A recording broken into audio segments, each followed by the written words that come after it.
If the mere thought of learning a new language's grammar gives you a headache, well, trust me, you are definitely not alone.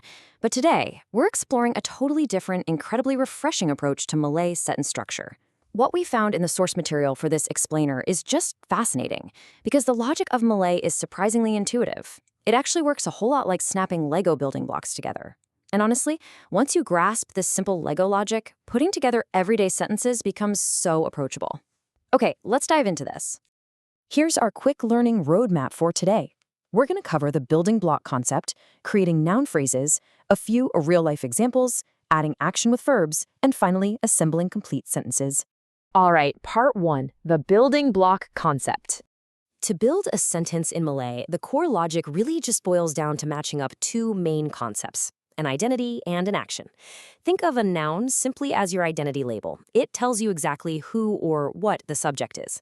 Then, on the flip side, we have our verbs. These are your action descriptions, telling you exactly what that specific identity is currently doing. And that's kind of it.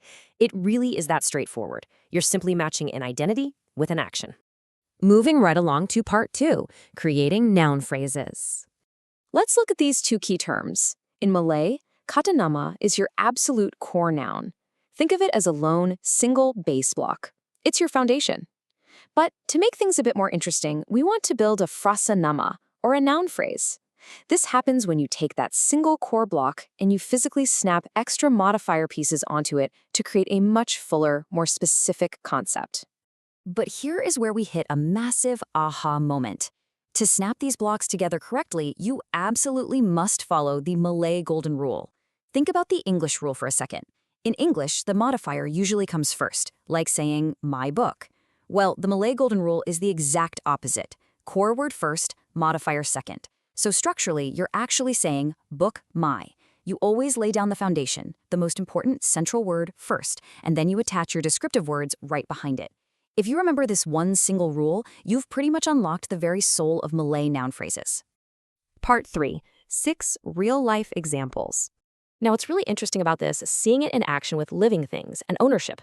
Take the broad core block Kucing, which means cat.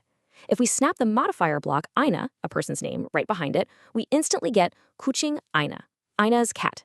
Notice how the core word cat takes the lead. We do the exact same thing with Adik, meaning younger sibling. Snap the pronoun saya, meaning me, right behind it, and boom, Adik saya, meaning my sibling.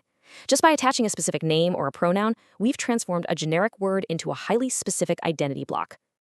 And this exact same snapping logic applies beautifully to inanimate objects too. Take the word surat, which means a letter. If we snap the word khabar, meaning news, right onto the back of it, we create surat khabar, which translates to newspaper. I mean, how intuitive is that? A newsletter is literally a newspaper. Or take rancangan, meaning a broad program or plan. Add the modifier television, and you've perfectly built rancangan television, a TV program.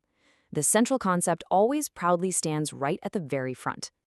And it totally works for combining broader concepts as well. Take Kerja, which means work. Add the setting rumah, meaning house, and you get Kerja rumah, the universally dreaded homework.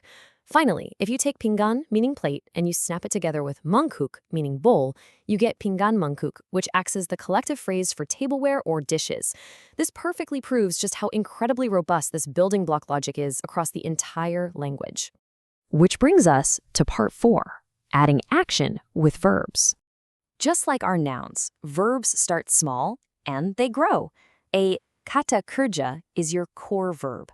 By itself, it's really just a lonely, floating action block. But when we build a frasa kerja, or a verb phrase, we're expanding that action by giving it a concrete target object. And this brilliantly illustrates how grounding an action works. If you just have the verb baca for read, or tulis for write, they're honestly a bit vague. Let's give them a target. Snap buku, meaning book, onto read, and you get the full action package. Membaca buku, reading a book. Snap surat, or letter, onto write, and you get menulis surat, writing a letter. Now we've got fully formed, dynamic action blocks that are ready to go. Let's move to our final section and see how this all builds together. Part 5, assembling complete sentences.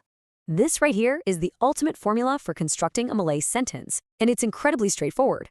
Step 1, pick a noun phrase for your identity. Step 2, Pick a verb phrase for your action. Step 3, just click them together. That's it. No complex grammar rules, no confusing conjugations to memorize, just combining blocks. Look at how effortless this is. We take this simple identity block, saya, meaning I or me. We take the action block we just built, membaca buku, meaning reading a book, snap them together head to head, and we get saya membaca buku. I'm reading a book. It is a flawless, perfect sentence built with absolutely zero complex modifications. And you know what the best part is?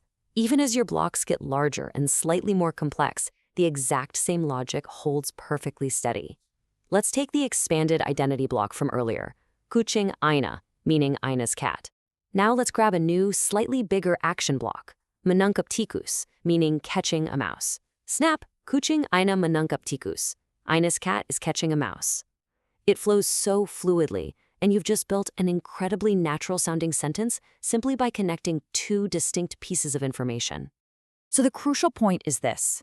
If you can lock down the identity label, the who or the what, and attach it to an action description of what they're doing, you literally hold the keys to the kingdom. You can mix, you can match, and you can snap together an infinite number of practical, fluent Malay sentences using this exact golden formula. The building blocks of this beautiful language are now firmly in your hands. You've seen the logic, you've seen the real-life examples, and you've seen how absolutely intuitive it is to just snap these concepts together. You really don't need a textbook. You just need to start playing with the pieces. So, with this newfound Lego logic at your disposal, what Malay sentence will you build next?